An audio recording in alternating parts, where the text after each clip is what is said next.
The first thing Riley noticed was the hum. Not the sharp beeping of monitors or the soft hiss of oxygen, but the deep, steady vibration of machines working somewhere out of sight. St. Gabriel Medical Center never really slept, not even at 5:50 in the morning. It only dropped its voice.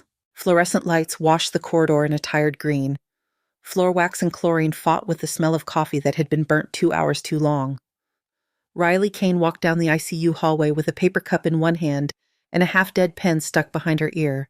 Her scrub top was wrinkled, the navy fabric darkened at the collar, where sweat had dried and then come back again. Her feet ached in a way that felt ancient. 8 straight hours of moving. 8 straight hours of not having the luxury to sit with how tired she really was. She paused at the nurse's station to sign off a medication check, fingers cramping around the pen. Someone had taped a sticky note to the monitor. "Smile, it could be worse." Riley read it, then glanced at the reflection of her own face in the black screen beneath it. Hollow eyes, ponytail half fallen out, a faint line between her brows that had not been there 5 years ago. She did not smile. From somewhere outside, faint and far, a helicopter cut across the sky.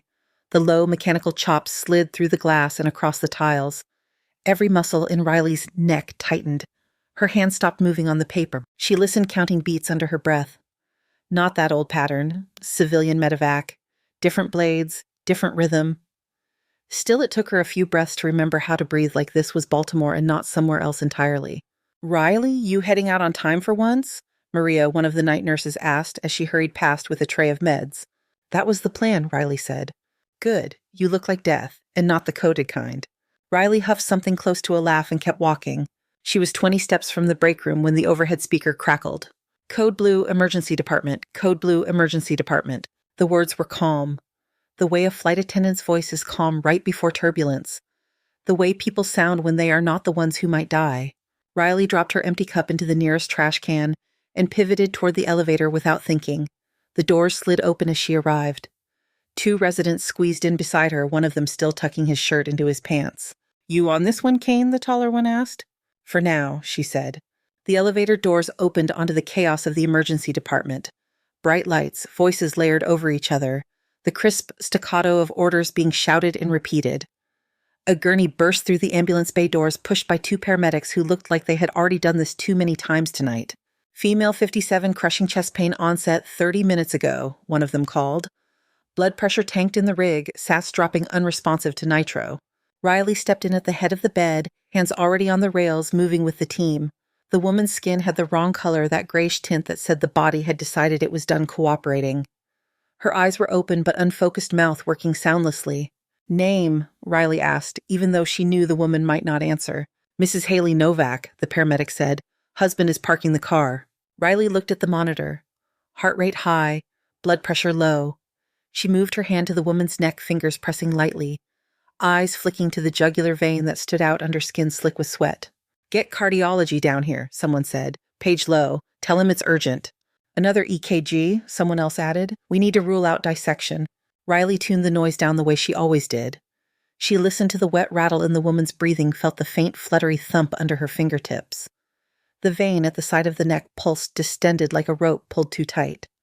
The skin over the sternum looked full in a way that had nothing to do with muscle or fat. Tamponed, her mind said. Fluid where it should not be. Heart wrapped too tight. She had seen it in other places under other lights, with sand sticking to the sweat on her hands instead of latex. "Where is Lowe?" she asked. "On his way," a resident replied. "He wants a better echo before anything invasive." Riley glanced at the ultrasound card, its screen frozen on a grainy image that meant almost nothing at this angle. The fellow holding the probe adjusted, frowned, adjusted again. "Our window is trash," he muttered. "Just give me a second." The monitor shrieked as the blood pressure dipped lower. The woman's fingers twitched once, then lay still. Riley felt the air in the room change the way it always did right before a line on the monitor went flat.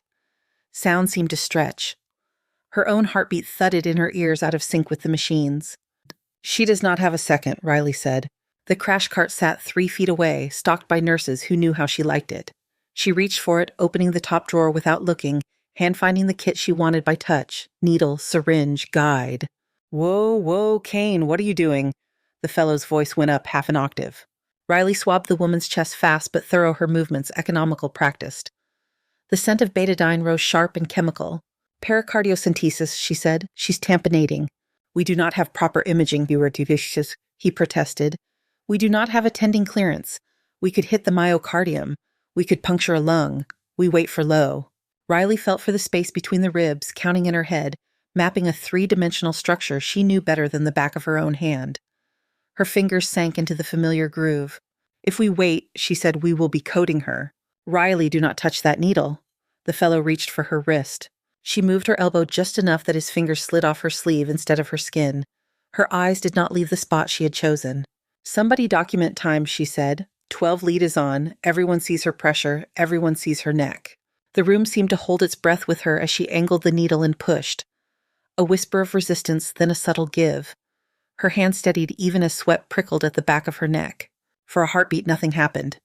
Then dark blood surged into the syringe, thick and heavy, almost black. The monitor's frantic beeping shifted, slowing, smoothing out into something closer to rhythm. Pressure climbing, someone said, disbelief threaded through the words. The woman's chest rose deeper. Her eyes, which had been staring at the ceiling, flicked toward Riley's face. She did not speak. She did not have to. Her gaze locked on Riley as if that was the only solid thing in the room. You're okay, Riley murmured, keeping the needle steady. Stay with me, Mrs. Novak. By the time Dr. Kieran Lowe strode through the curtain, the worst of it was over. He took in the scene with a single sweeping look. The needle in the woman's chest. The blood-filled syringe, Riley's gloved hand exactly where it had to be. What is happening here? His tone was cool, each word clipped. She was tamponating, Riley said. There was no time for a full echo. You performed a blind pericardiocentesis in my department without my authorization, Lowe said. Do you have any idea what kind of risk that is? The risk, Riley replied, was letting her die while we argued. His jaw shifted once a tiny movement, then he looked away from her and toward the resident. Document everything, he said, and page Director Holt. The walk to Holt's office felt longer than usual. The administrative wing of St. Gabriel existed in a different climate from the rest of the hospital. The air smelled less like antiseptic and more like carpet cleaner. The floor here was carpeted, not tile, swallowing the sound of her shoes. Holt's assistant opened the door without knocking. Inside sunlight spilled through wall-length windows, catching on the glass awards lined up along a shelf. Framed mission statements hung between them in tasteful blue. Director Leonard Holt sat behind a wide desk that might have cost more than Riley's car. His white shirt was crisp. His tie navy with small silver dots was perfectly centered. Ms. Kane, he said, folding his hands, sit. She stayed standing. He let the silence stretch for a few seconds, waiting to see if she would fill it. When she did not, he opened a folder with her name on the tab. You have been here 3 years, he said. In that time, your clinical outcomes are excellent.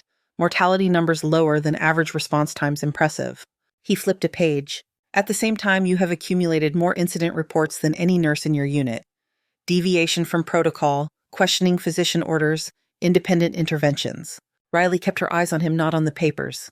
This morning, Holt went on, you performed an invasive procedure without an attending present, without complete imaging, and without authorization. Do you dispute that? The patient lived, Riley said. This is not about outcome, Holt replied. This is about process. We are not a forward operating base. We are a civilian hospital in a litigious city. Our duty is to provide safe evidence-based care. She thought of Mrs. Novak's eyes finding hers the way her fingers had tightened briefly around Riley's wrist. Safe had not been what that woman needed. She had needed someone who could not tolerate standing still. Holt tapped the folder with one manicured finger. I cannot have staff who believe their instincts place them above institutional protocol, he said. It exposes this hospital to unacceptable liability, and it creates a culture where rules become optional. He slid a sheet of paper free from the stack and turned it so the printed side faced her. This is a resignation letter, he added. He said. Effective immediately, you may sign it and we will record your departure as voluntary. You will receive 2 weeks of severance, or we can proceed with termination for cause, which will be reflected in any reference we are asked to provide. Riley looked down at the clean black letters spelling out her name. She could argue. She could talk about triage in places where there were no lawyers. She could describe what a heart felt like under her palms when it was about to stop. Instead, she picked up the pen. Her signature came out steady. When she pushed the paper back toward him, she said only, I want one last round. Holt frowned as if the request did not fit in the space they were occupying. One last what? Round, Riley repeated. I want to see my patients before I hand off. No orders, just goodbyes. He hesitated. There was nothing in the policy manual about this. You will be escorted by security, he said finally. Fine. The security officer waiting outside was younger than Riley by at least 10 years. His badge read J. Ruiz. He fell into step a few paces behind her as she left the administrative corridor and stepped back onto tile. The air changed again sharper, full of bleach and human breath. "Sorry about all this," Ruiz said quietly. "They said I have to, walk along." "You are not the one firing me," Riley said. He gave a small, awkward chuckle. "Nurses on nights say you are the one they call when things go sideways." "Sideways is where the work is," she said. She moved from room to room, checking monitors out of habit, even though they were no longer officially hers. In 412, Mr. Cho dozed in his recliner chair, oxygen cannula in place, soap opera flickering silently on the mounted television. She wrote on a sticky note and left it on the chart. "Explain every step before you touch him. He wakes up scared." In 417, Ms. Patel grimaced in her sleep, half turned on her side. Riley thumbed through the medication record and left another note. "Pain meds 20 min before PT. She fights if it hurts." Small things, not clinically important in the way Holt's graphs would track, but real. By the time she returned to the nurse's station, her pockets were empty of sticky notes. Maria looked up from the computer, worry etched across her features. "Is it true?" Maria asked. "Looks that way," Riley said. "You saved that woman. Sometimes that's not the metric that counts." Riley set her stethoscope on the counter, letting the coiled tubing rest there for someone else to claim.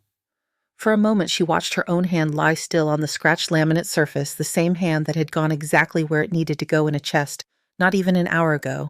Then she pulled her locker key from her pocket. "I have to clear out my stuff," she said. Ruiz nodded and followed as she headed down the stairwell toward the staff changing room, the stairwell door swinging and shut behind them with a hollow metal sound. The staff changing room was cooler than the hall air conditioning, blowing stronger in a place no one visited unless they were arriving or leaving. Metal lockers lined the walls, their paint chipped at the corners, stickers half peeled from old shifts and old jokes. Riley walked to her locker on autopilot. Third row 5 from the end. She spun the combination, listening for the tiny clicks of the tumblers, then pulled. The door stuck for a second before it gave way with a metallic creak. Inside, her life compressed into a narrow metal box. Her stethoscope hung from a hook, the tubing coiled on itself, the bell engraved R. Kane, RN.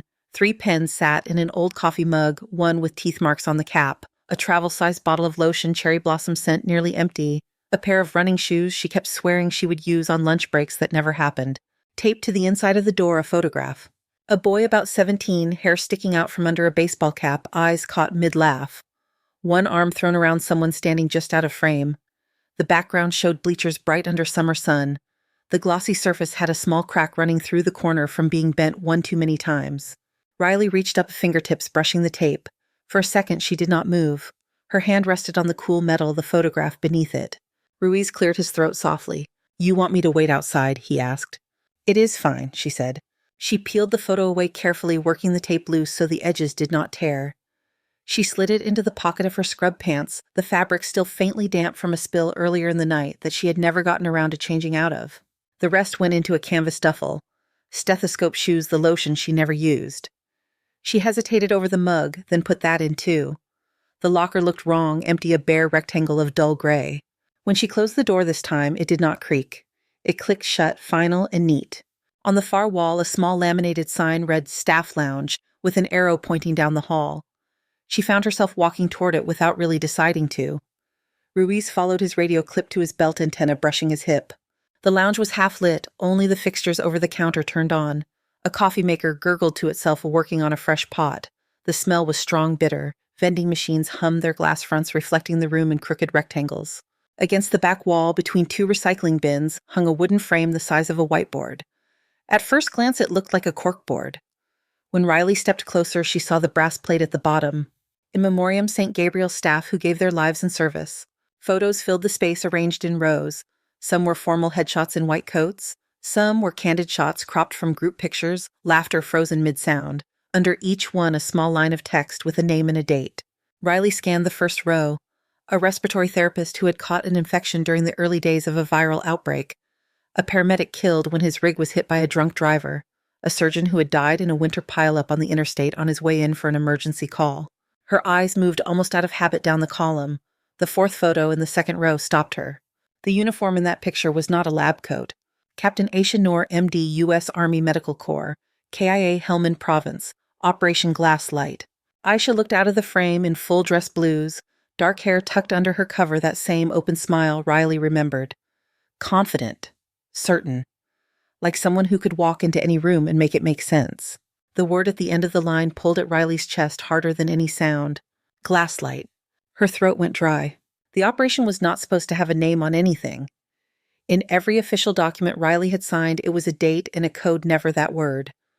Briefings had started with reminders about classification. Reports had referenced it in coy circumlocutions that said nothing at all.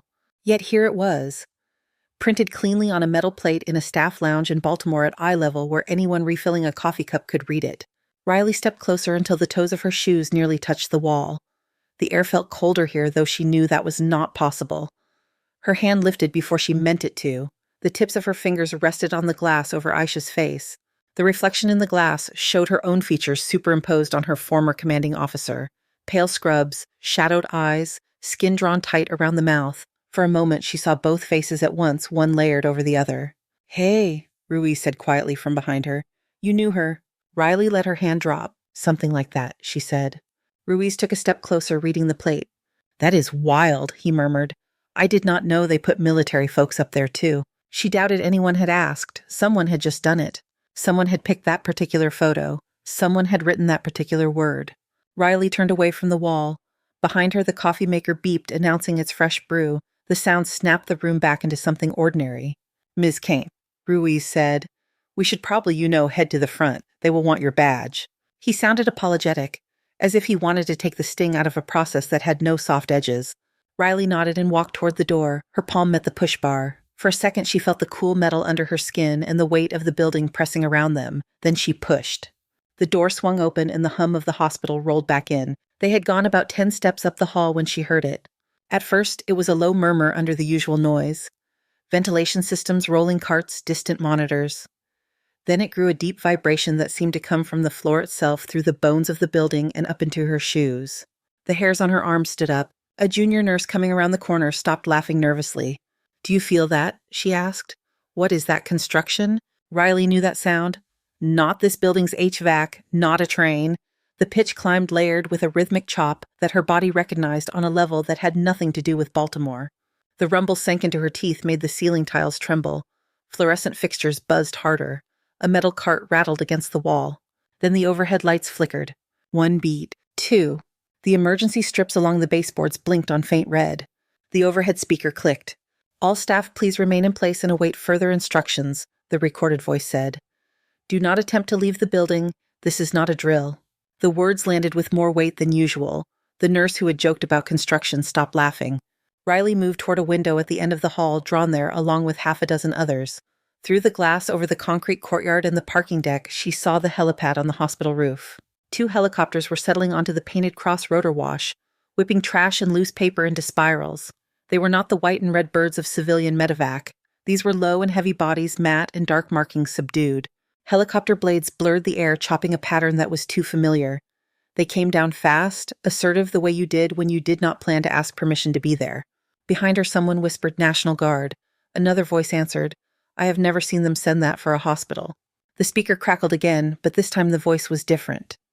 Male, even enough of an edge of command that anyone who had ever spent time around a base would recognize the cadence. "This is a controlled security operation," the voice said. "All clinical staff remain with your patients. All visitors stay in your current locations. Riley Kane, report to rooftop access immediately. Riley Kane, rooftop access now." The hallway stilled. Conversations cut off mid-syllable. Heads turned as if pulled on strings. Several nurses looked at Riley and then away, eyes flickering between curiosity and something like fear.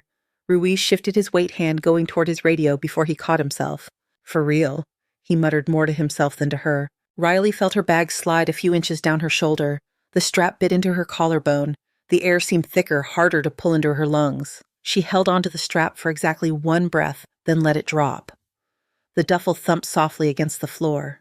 "Ms. Kane," Ruiz started. The stairwell door at the far end of the corridor slammed open. It hit the stopper with a bang that echoed down the hall. 6 soldiers poured through boots, hitting tile in a tight rhythm. Their uniforms were darker than standard issue gear, streamlined. Helmets, vests, rifles slung with practiced ease. They spread out without speaking, eyes scanning faces, hands close to their weapons, but not on the triggers. The patch on their shoulders caught the fluorescent light as they turned.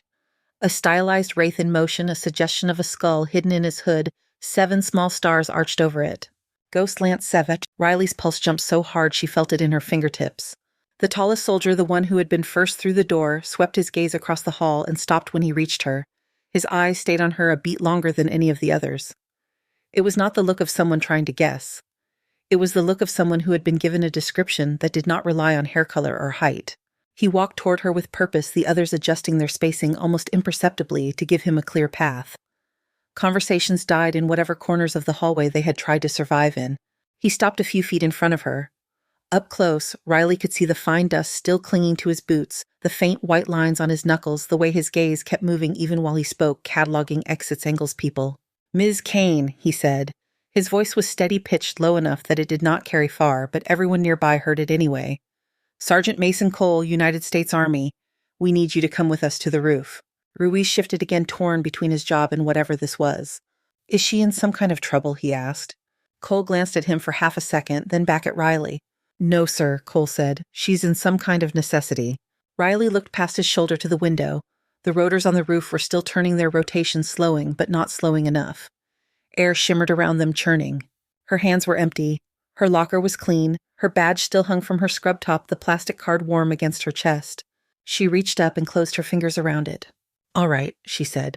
Cole nodded once, a crisp, contained movement, then stepped to the side, opening a space for her between him and another soldier. As she fell into step, the small group shifted, closing around her in a formation that did not quite feel like an escort, and did not quite feel like a guard. They headed for the stairwell door, the noise of their boots echoing ahead of them, Riley walking into the hollow the soldiers left in their wake.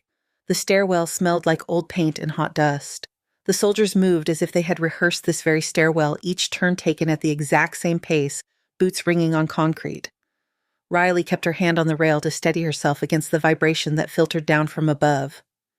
As they climbed, the sound of the rotors grew sharper, less a distant murmur and more a physical presence. It pushed at her chest, pressed against her eardrums. The air near the top of the stairs felt warmer, tinged with exhaust. On the last landing, Cole stopped and pushed open the metal door with his shoulder. Wind knifed in hot and gritty, carrying the smell of jet fuel and the city below. The roof was all bright light and motion orange cones tipping over in the wash, a medevac crew flattened against the far wall to stay clear. 2 aircraft sat on the helipad, throwing up their own weather bodies painted in non-reflective dark gray. Their rotors were still spinning blades, slicing the air. The noise swallowed any thought that did not cling hard. Cole leaned close so she could hear him. "Stay with me," he said. He guided her toward the nearer helicopter.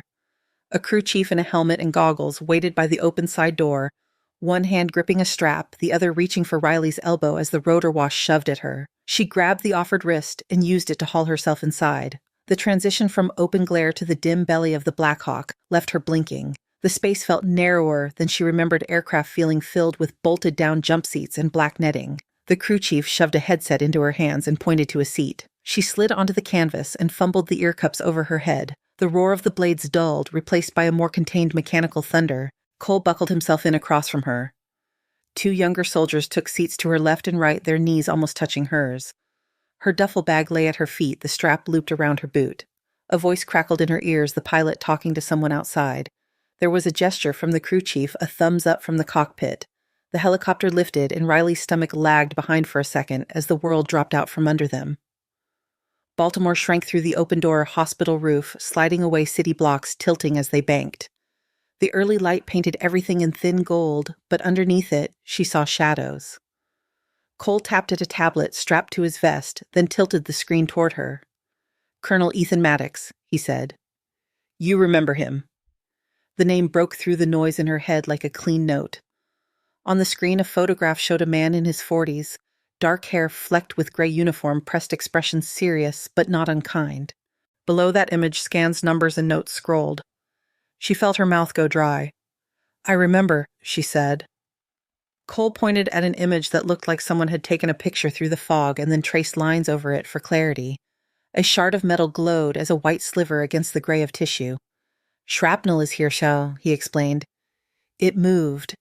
We cannot get at it with standard approach without shredding the heart. We cannot leave it where it is. Field medics have run through the protocol. He is still bleeding into the pericardial sac, still unstable. 6 hours, give or take." 6 hours. It sounded like plenty and not at all. Riley stared at the scan and saw something else. A cramped concrete room with broken tiles. sand blowing in through a cracked doorway. A man on the floor with his hands pressed to his chest and red seeping between his fingers. Helmand had smelled different from Baltimore. Dust there had its own taste, metallic and fine enough to coat every surface. When she closed her eyes now, it came back too easily. It had been afternoon when everything exploded. They had moved into the village at a walk, helmets feeling too heavy, body armor holding in the heat. Aisha walked, point rifle slung but hands free, talking quietly through the radio. Maddox had stayed near the center of their small column, had bent over a map folded in his pocket. The first blast came from ahead of them, a concussive punch that buckled the doors of the building on their left. The floor jumped under Riley's boots. A second explosion followed 2 heartbeats later, this one closer, the air slamming into her chest like a wall. She remembered the way her ears had gone silent. All sounds sucked out, world reduced to light and motion. Her body had hit the ground without her quite deciding to fall. Dust rose in a thick curtain. By the time her hearing snapped back in, it returned all at once. Shouting, gunfire, the high, thin whine of someone screaming without breath. She pushed herself up. Rocks and debris slid under her palms. Her vision tunneled and widened in waves. Maddox lay a few meters away on his back, one leg twisted wrong. His chest rig was torn open. Blood spread beneath him, soaking into the sand so quickly it turned into a dark halo. Riley crawled to him. Her knees left tracks in the dust. "Talk to me," she said, her own voice strange in her ears. His lips moved. "Not ideal," he managed. His breathing came in short, painful pulls. Blood bubbled from the corner of his mouth, bright against the dust on his skin. She ripped open his shirt. The wound sat high on the left side, angry and raw. Every breath made fluid shift under her fingers. His pulse thudded under the heel of her hand, uneven too fast. "Pulmonary, maybe pericardial," she muttered, mind racing through anatomy, through the limited contents of the trauma bag at her knee. "We do not have time, we do not have time." The radio crackled with voices she could not answer. Someone shouted that evac was 15 minutes out. Another voice said the route was not secure. Aisha appeared at her shoulder, face-streaked, helmet slightly askew. "They are setting up the landing zone by the canal," Aisha said. Her eyes flicked over Maddox. "Can you keep him alive until they get here?" Riley saw the calculation in those eyes, the weight of command.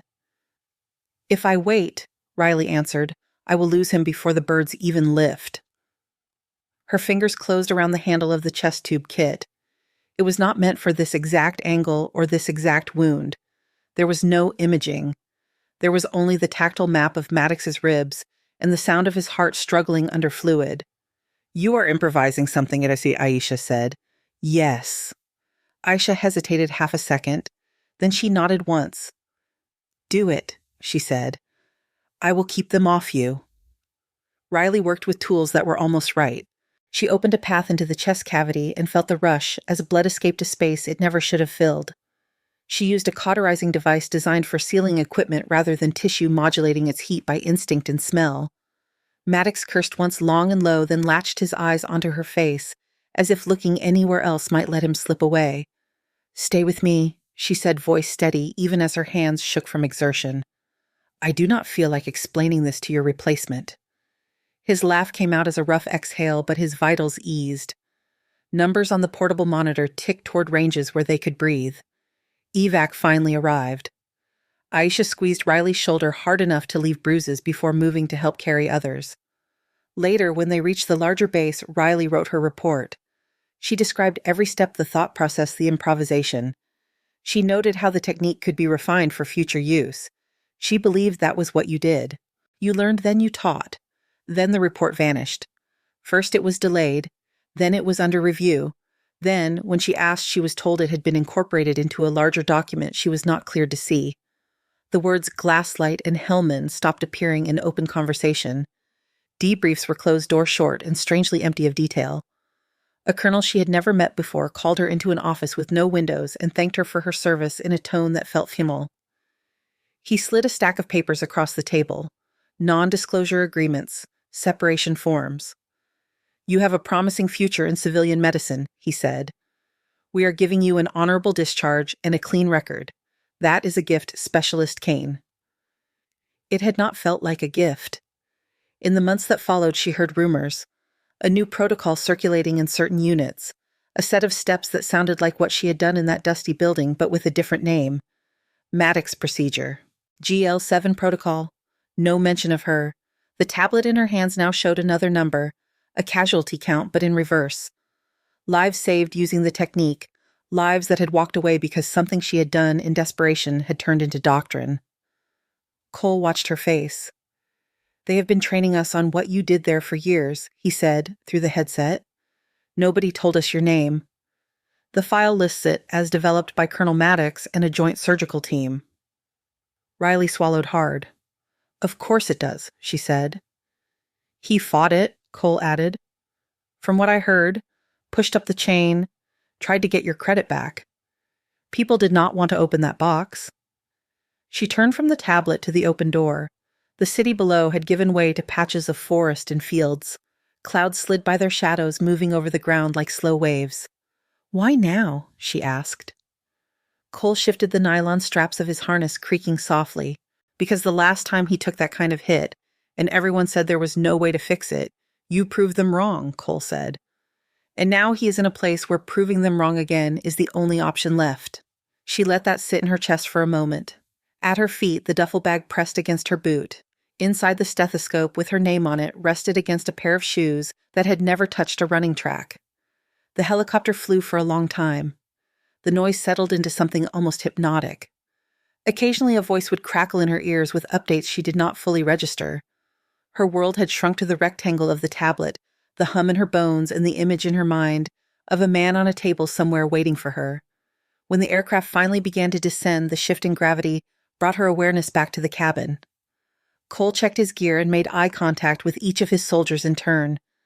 They nodded back small, tight movements. The ground rose to meet them. Through the open door, Riley could see a scatter of structures inside a ring of barriers. HESCO walls, concertina wire floodlights, even in daylight. A forward operating base living in that thin space between temporary and permanent. The helicopter touched down with a jolt. Dust and grit exploded upward in a brown cloud. The crew chief slid the door wider and gestured sharply. "Go!" he shouted, his voice making it through her headset as a clipped sound. Riley stepped down onto packed earth that shifted under her weight. The air tasted like diesel and sweat with an undertone of something scorched. The heat wrapped around her shoulders heavier than the morning in Baltimore had been. Cole fell into step beside her, leading her across the landing zone, past pallets of supplies and stacks of water bottles wrapped in plastic. They passed a line of wounded sitting or lying where space had been found for them. Medics moved from body to body, voices low but urgent. "Busy day," Riley said mostly to herself. "Busy month," Cole replied. A tan tent with a red cross sprayed on its side loomed ahead. As they approached, the flap opened and a woman in scrub's hair, pulled back under a bandana, stepped out. She had dark eyes and a face that might have been called pretty if it were not so hard at the edges right now. Riley knew her before her brain supplied the name. "Lena," she said. Staff Sergeant Lena Torres stopped dead as if someone had cut her strings. The chart in her hand dropped to her side. "No way," Torres breathed. "No way." She closed the distance in 3 strides and grabbed Riley by the shoulders, fingers digging in as if to test that she was not an image or a memory. "They told us you wanted out," Torres said. "That you disappearing was your idea." "It was a choice they made for me," Riley answered. A second figure stepped into view behind Torres, wiping his hands on a towel already stained with more than water. Ben Park looked older than he had any right to, lines carved at the corners of his mouth, dark circles under his eyes.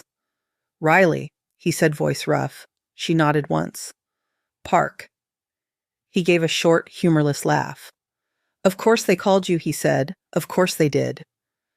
Torres released Riley and stepped back, wiping quickly at one eye with the back of her wrist. "He is inside, Torres said. "Holding for now. We are out of tricks." She lifted the tent flap for Riley. Inside, the air felt cooler, the light filtered through tan canvas. Equipment crowded every surface, some of it high-tech, some of it clearly scavenged or improvised. The steady beeping of monitors formed a jagged pattern in the background. On the central table lay Ethan Maddox. He looked both exactly the same and entirely different. The lines in his face had deepened. Gray threaded through his hair. There was a tube in his throat tape at the corners of his mouth lines, running from his arms to bags hung on poles. His eyes were open. They tracked Riley as she approached the movement, slow but focused. She stood at the bedside, staring down at the man whose pulse she had once held between her fingers in another country, in another life. His gaze cleared a fraction. One corner of his mouth twitched around the tube. "You came." He managed the words, half air and half determination. Riley set her duffel on the floor, the strap falling slack. "Looks like I did, Kay," she said. Around them the monitors continued their uneven songs. The air smelled of antiseptic and metal and the faint, sour note of fear that no cleanser ever fully erased. The heart monitor by Maddox's shoulder skipped in a way Riley did not like. Not enough to set off alarms, just enough that she heard the hesitation in the pattern. "Bring me everything you have on him," she said. Torres handed over a clipboard thick with papers, then tapped the screen of a tablet to wake it up. Park angled a portable ultrasound toward the bed, gel already smeared on the probe. Cables coiled across the floor, an obstacle course of plastic and rubber. Riley scanned the chart first. Initial blast, field stabilization, transport here, fluids, blood, vasopressors, attempts to tap the pericardium recorded in neat military shorthand, attempts to use the protocol she knew too well. "GL7, she murmured. Park heard her. "We tried the whole book," he said. "Nothing holds more than an hour. It shifts. It bleeds. His pressure will not stay up without us chasing it." On the screen, the black and gray of Maddox's chest shifted with each breath. The pericardial sac looked too full, the heart squeezed inside it. A bright shard glinted against the murk, pressing in at a cruel angle. The original injury had been bad. This was worse. Location was everything, and this time the metal had chosen a place that made the old trick into a blunt instrument. Riley watched the image move for a full minute. Each frame etched itself into her mind. Then she shook her head. "If you try GL7 again, you will cut him apart," she said. Park dropped his gaze, his finger stilling on the probe. "We figured," he said. "We just did not know what else to do." Maddox's hand twitched near the side of the table. The tape on his wrist pulled slightly. His eyes found Riley's again. There was a question there that did not need words. She set the tablet down and stepped closer, fingers brushing his forearm, careful not to disturb the lines. "I'm not here to recycle old tricks," she said. "We will find something that fits this." His eyes closed briefly. Relief softened his forehead just for a moment. Cole had slipped in near the flap and stood quietly watching. The other soldiers stayed outside their shadows, moving at the edges of the canvas. Riley turned to Torres. "What have you got for gear?" she asked. "Sharp, blunt energy, anything that burns." Torres rattled off a list. Standard surgical set, one portable cauterizer, old but functioning, limited sutures for cardiovascular work, no bypass capability, no real cardiac pump. "We are lucky to have proper monitors and a vent," Torres finished. Riley looked around the tent. The roof sagged slightly between support poles. Dust clung in thin lines where the fabric met the metal. Every surface was being used twice. She had seen worse. She had also seen far better. There was no point wishing for the latter. "We prep like for a thoracotomy modified," she said. "Minimal opening, minimal time. We drain, we create space around that thing, then we get it out in one motion." "One motion," Park repeated. He scrubbed a hand over his face. "No pressure." The edges of her mouth twitched. "Plenty of pressure," she said. "That is the problem." They moved. Torres directed a corpsman to clear a table for instruments. Someone opened a sterile pack and laid out steel in ordered rows. Park called for blood units and adjusted the ventilator settings.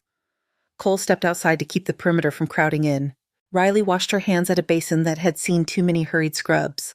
The water ran lukewarm, tinged slightly brown. She pumped soap, rubbed fingers against palms between knuckles under nails. Her hands looked older in the harsh light than she remembered them looking in Baltimore. The scars on her knuckles stood out as pale lines. She dried on thin paper and pulled on gloves. Torres helped her into a gown, tying at the back with quick, practiced motions. "You know," Torres said, voice low near Riley's ear, "I used to tell the newbies stories about you, the mad medic who pulled Maddox out of the ground with a spare tube and a prayer." "I do not pray," Riley said. "That is what I told them," Torres replied. They took their positions around the table. Riley at the chest, Torres opposite Park at the head. A corpsman hovered at the foot with a transfusion line in hand. The tent seemed to narrow around them, the sounds outside blurring into a dull pressure beyond the canvas.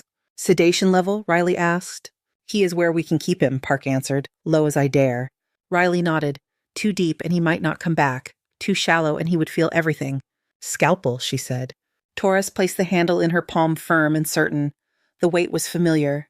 Riley steadied her breath and made the first incision clean and decisive, following a line she had drawn in her head since she saw the scan. There was no time for gentle. There was also no room for clumsy. She cut through layers, spread them, revealing structures that had their own color, their own sheen. The smell of cauterized flesh and antiseptic mingled in the air. Maddox's chest rose and fell under her hands, the ventilator whooshing softly in time with the beeps of the monitor. The pericardium bulged, a pale sac under pressure. "Pericardial window," she said, "careful." She opened a small section. Fluid spilled out, dark and thin. The monitor responded almost immediately, heart rate easing a fraction. "He likes that," Park said. "Do not get attached to him liking things yet," Riley answered. She worked to widen the window just enough to allow access not so wide that structure shifted more than they already had.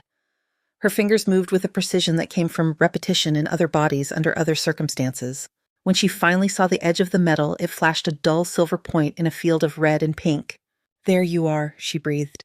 The shard lay against the outer wall of the heart, pressed so tightly that every contraction made muscles slide along its edge.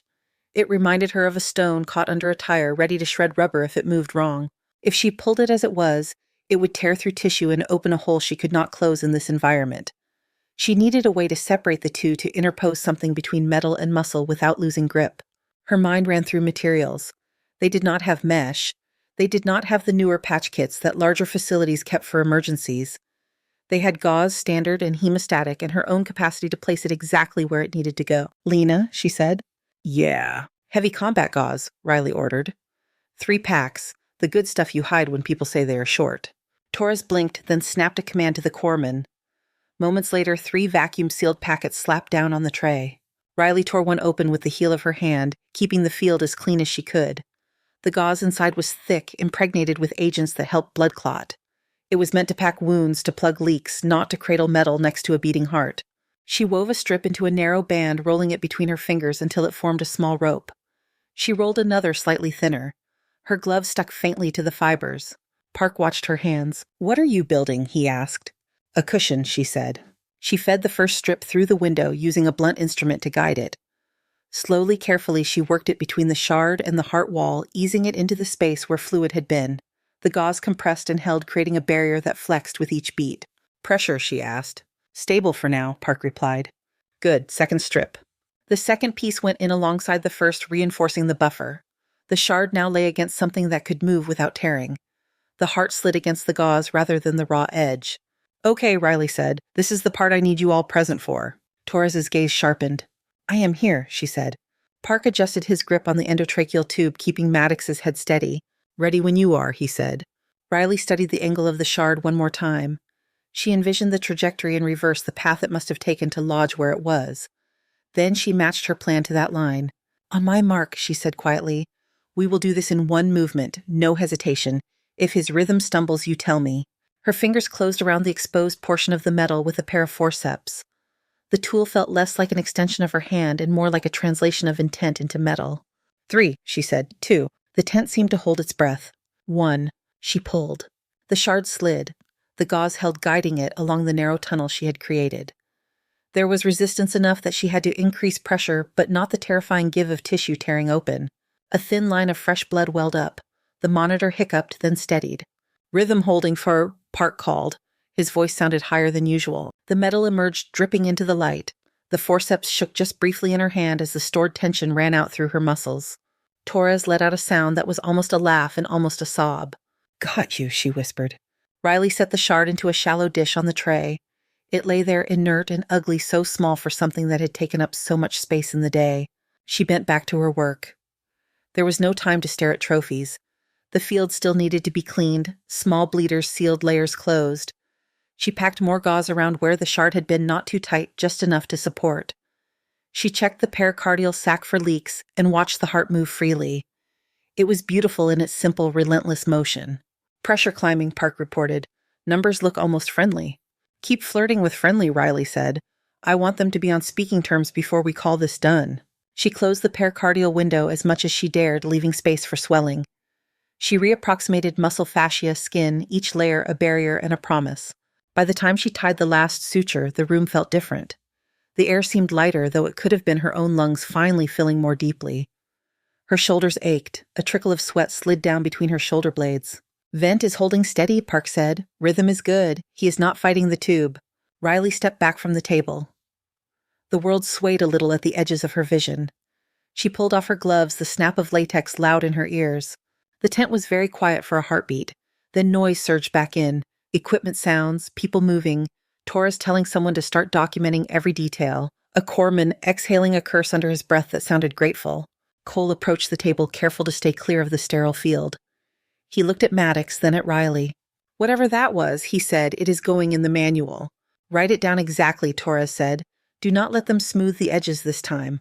Cole nodded slowly. "What do we call it?" he asked. Park wiped his face with his sleeve, leaving a smear of something on his cheek that he did not seem to notice. GLA Puma? Isa Samiki suggested a weak dimum falcole. Riley's gaze slid to the dish on the tray. The shard rested there dull now that it was out of blood. Her own hands, stripped of gloves, showed faint indentations where the forceps had pressed into her skin. "We are done with codes," she said. She looked up at Cole. "You want a name you can put in that manual?" she asked. He held her eyes. "Yes, ma'am," he said. "Call it the Kane method," she said. "Spell it right." Torres's mouth curved. Park let out a breath that turned into another short laugh. Cole nodded once. "Yes, ma'am," he repeated. The tent filled with movement again, purposeful and quick. Someone covered Maddox's chest with a clean drape. Another adjusted the IV rate. Park started dictating notes into a recorder, his voice already sliding into the measured rhythm of a report. Riley stepped back to the edge of the tent, reached up and pulled off her cap. Her hair fell in damp strands around her face. She ran her fingers through it, then let her hands drop to her sides. Outside, the rotors of some other aircraft turned somewhere on the base, the sound reaching them as a distant churning thrum. Inside, for the first time since she had walked into St. Gabriel at the end of her last night shift, Riley felt a small, steady place open in her chest. It was not relief. Relief could be taken away by one bad lab result, one late bleed. It was something quieter, anchored in the way her hands still remembered what to do when there were no instructions that fit. 3 days later, Riley stepped off another aircraft into cool, damp air that smelled like rain and jet fuel instead of dust and diesel. The tarmac belonged to a base outside Washington, a strip of gray concrete threaded with yellow lines. The sky above it was low and overcast clouds pressed flat. Her boots hit the ground with a hollow thud that felt unfamiliar after the packed earth of the forward base. A sergeant waited at the bottom of the ramp, cap tucked under one arm, clipboard in hand. He checked her name against a list, thanked her in a formal tone that did not quite match his young face, and guided her toward a dark SUV idling near the edge of the flight line. The ride blurred past. Highway signs, concrete barriers. The low drone of talk radio in the front seat turned down so low it was only a murmur. Riley sat in the back, a lone duffel, on the seat beside her, fingers resting lightly on the engraved bell of her stethoscope through the fabric. They did not take her to a hospital. The building that rose in front of them belonged to a different world. Glass, steel, and stone-guarded entrances, layers of security. The lobby was wide and bright, the air smelling faintly of polished metal and coffee from a kiosk tucked into one corner. People in suits walked briskly across the marble floor, badges clipped to their lapels. She surrendered her phone at the first checkpoint, her bag at the second. A laminated visitor pass was clipped to her collar, hanging next to the St. Gabriel badge she had forgotten to remove. The two pieces of plastic bumped against each other when she moved. An officer in dress uniform appeared from a bank of elevators, his own badge identifying him as Lieutenant Colonel Hayes. He had the contained posture of someone used to moving through these halls. "Ms. Kane," he said, "if you would come with me." They rode up in near silence, the floor numbers blinking by. When the doors opened, the air felt different, quieter, more controlled. Carpeting muffled footsteps. The walls were lined with framed photographs of ceremonies and handshakes. Hayes stopped in front of a double-doored dark wood with no markings. He opened it and stepped aside. The room inside was a conference space made for decisions that affected more than one person at a time. A long table of polished wood dominated the center, ringed by high-backed chairs. At the far end, a large screen glowed with a muted map. Smaller screens along one wall showed other rooms. Other faces, people joining from behind their own secure doors. Several officers already sat at the table, stars and stripes on their shoulders, rectangles of service ribbons on their chests. A few civilians in suits occupied chairs farther down, their expressions guarded. At the head of the table stood a man whose hair had gone almost entirely silver. General Harper had one of those faces that had been weathered by sun and sleepless nights rather than soft office lighting. His uniform fit as if it had grown there. He waited until the door clicked shut behind Riley, then spoke. "Ms. Kane," he said, "thank you for coming." She did not sit until he gestured toward a chair halfway down the table. The fabric cushion felt too soft under her. Harper remained standing. "You served in Helmand Province 8 years ago," he said. "You were part of an operation designated Glasslight."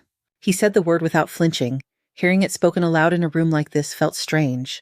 During that operation, you performed an improvised field procedure on Colonel Ethan Maddox that allowed him to survive injuries that should have killed him.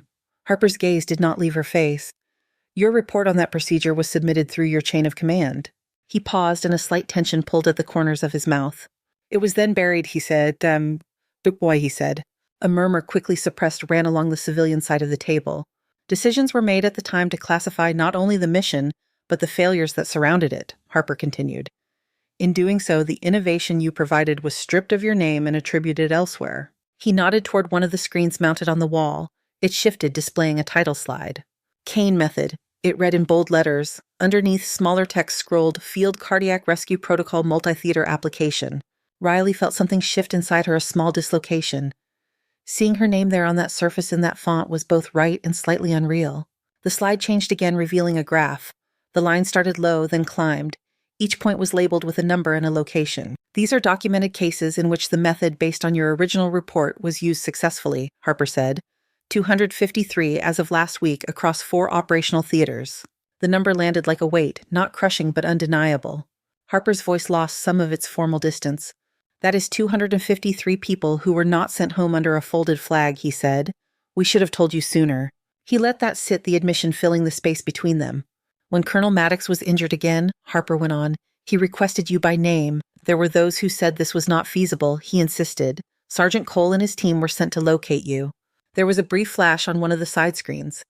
A grainy shot from a body camera, Riley in hospital scrubs in the St. Gabriel hallway, eyes wide but steady. You responded, Harper said. You improvised again in conditions that were less than ideal. Our medical review board has gone over the recordings. They are assigning your most recent procedure its own designation, but this time the attribution will not be in question. He glanced around the table as if daring anyone to disagree. Harper sat at last, the leather of his chair creaking softly. On behalf of the United States military, he said, I offer you an apology. It is late, it is inadequate, it is also sincere. The room stayed quiet. Riley listened to the faint hum of air conditioning and the distant rumble of something in the building's guts. A part of her wanted to laugh. Another part wanted to stand up and walk out. Both impulses stayed in place. What happens now? She asked instead. Harper exchanged a look with a woman in a dark suit near his end of the table. She gave the smallest of nods. We are offering you reinstatement, Harper said. Rank of captain, retroactive pay adjusted for time and position, a role within the Joint Medical Command as Director of Field Medical Innovation. You would oversee training protocol development and field research. The list came out smooth, clearly rehearsed. There were numbers behind it, budgets, office space, staff, a life. It would give you authority, the woman in the suit added, to make sure procedures like yours are recognized, tested, properly implemented correctly. Authority, recognition. The words floated in the air, shiny and neat. Before Riley could decide what to do with them, another voice spoke up from down the table. Ms. Kane. The tone snagged her attention in a different way. She knew that cadence. She had heard it used to announce disciplinary actions and to promote fundraising campaigns. Director Leonard Holt stood from a chair near the far end of the table. In this room, without his desk behind him, he seemed smaller. His tie was knotted a little too tight. There was a sheen at his hairline that had nothing to do with heat.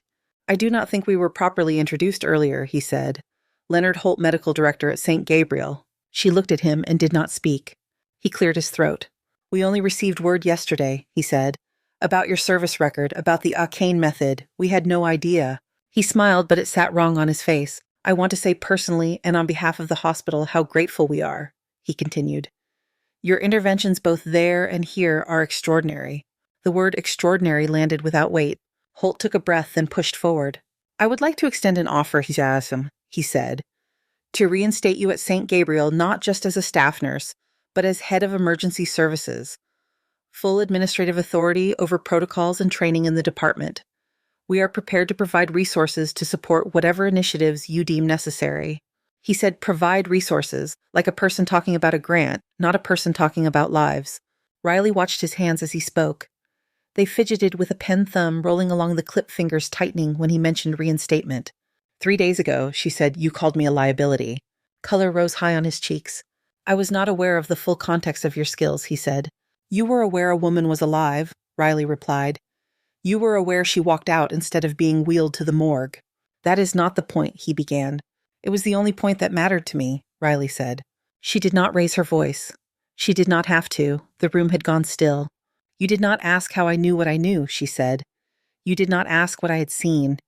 You made a decision based on paperwork, not patience. Holt looked around as if hoping someone might step in. No one did. Now you know other people think I'm useful, Riley said. Now you want to put my name on a door. She did not say his. She did not need to. Holt's fingers tightened around the pen until his knuckles blanched. For a second she thought it might snap.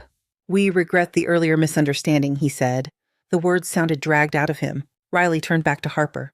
Thank you for the apology, she said, and for telling me what happened to that report. He inclined his head. And the offer, he asked. She looked at the screen again at the graph with its rising line. At the title with her name. At the small text under it referencing training modules and deployment kits. If I take that position, she said slowly, who do I speak for? Harper considered. Officially, he said, for the command. And unofficially, for the medics you train, he answered. There it was, the narrow path inside the larger machine. Riley thought of Torres and Park in the tent moving with her almost before she asked. She thought of the unnamed medics who had used the first version of her improvised procedure without knowing where it came from. She thought of nurses in civilian hospitals standing in fluorescent light with their hands on the edge of beds, feeling the moment decision turned into action. There are more of them, she said. Out there. People who know more than their job titles admit, who will never sit at this table, who will be written up for doing what I did. Part of what we are offering, the woman in the suit put in, is the chance to fix that. Riley shook her head. I do not think I can fix it from in here, she said. Silence again, the kind that has weight, not emptiness. You are turning us down, Harper said. His tone held no anger, only confirmation. I am, she said. May I ask why he said. She let her hands rest on the table palms, flat fingers spread. The wood felt smooth and cool under her skin, because the people I am most interested in reaching are the ones whose names do not make it onto these screens, she said. If I sit in this chair, I become part of what they have to work around. Harper studied her for a long moment. His eyes had the distant focus of someone recalibrating. What will you do instead, he asked. I can teach, she said. I can build a place that belongs to them. Medics, nurses, paramedics, rural doctors, the ones who stand in rooms without backup and have to decide whether they trust what their hands are telling them. A corner of Harper's mouth lifted. You will need support, he said. I will need students, she replied. You will have them, he said. He glanced at Hayes. Make sure she gets whatever non-classified material she requires on current training gaps. Holt sat down heavily, the pen still in his hand. He looked smaller than he had when she was on the other side of his desk in Baltimore. The meeting moved on to details that did not require her. Funding channels, contact points, policy implications. Riley sat and listened until someone slid a folder in front of her with documents to sign that acknowledged what had happened to Glasslight to her report to the procedure now bearing her name. When it was done, Harper stood. Whatever patch you wear or do not wear, he said to her quietly away from the microphones and the screens, you saved my people. Twice. That matters. She met his eyes. It mattered to me too, she said. Outside the air smelled different again. Less like sealed systems, more like trees from somewhere beyond the parking lot. The sky had started to clear in patches blue showing through. Riley walked across the pavement with her duffel on her shoulder, the visitor badge still clipped to her collar, the St. Gabriel badge beside it. The plastic rectangles knocked together with each step, then settled as she reached up and unclipped both. She held them in her hand for a second, then slipped them into her pocket. A car waited to take her back into the city.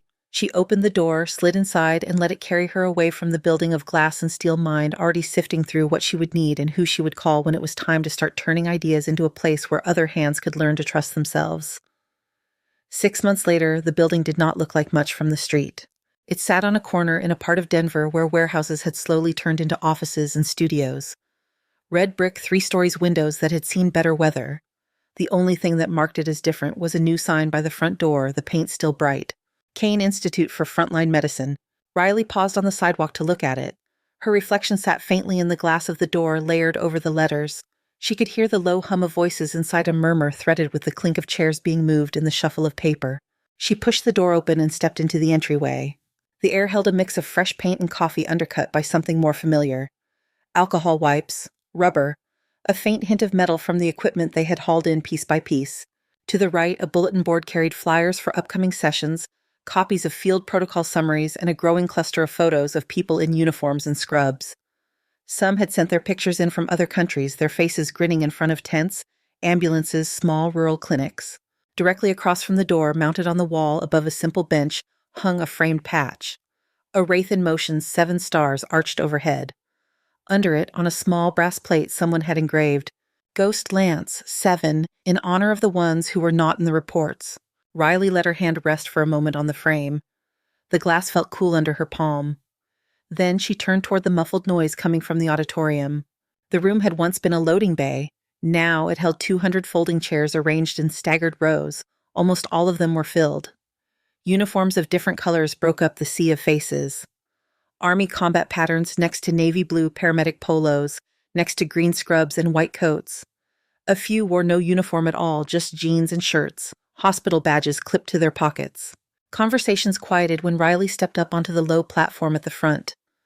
The projector cast light on the screen behind her, a frozen image of a heart on ultrasound, its movements captured in gray. "Good morning," she said. The microphone on the stand carried her voice to the back without forcing her to raise it. "You know why you are here," she went on. "You have all stood in rooms where something was going wrong faster than the page could go out. You have watched monitors climb the wrong way, seen blood-filling spaces it should not be in, heard breathing that told you the book was not enough." A few heads nodded. A paramedic in the third row stared at his hands, turning a pen over between his fingers.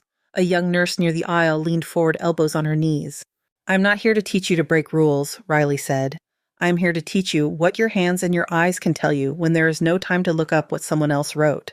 She nodded to the tech at the back. The image on the screen shifted. A clip from the forward operating base filled the wall. The camera angle showed a narrow slice of the tent, enough to see Maddox's chest, the open field, Riley's gloved hands moving with deliberate speed. There was no sound from the original recording, only her voice now. "This is the second time I met Colonel Ethan Maddox," she said. "What you are seeing is the first use of what they now call the Kane method. At the time, it was a problem that did not fit anything I had been given." She walked them through each step, not as a list, but as a series of decisions.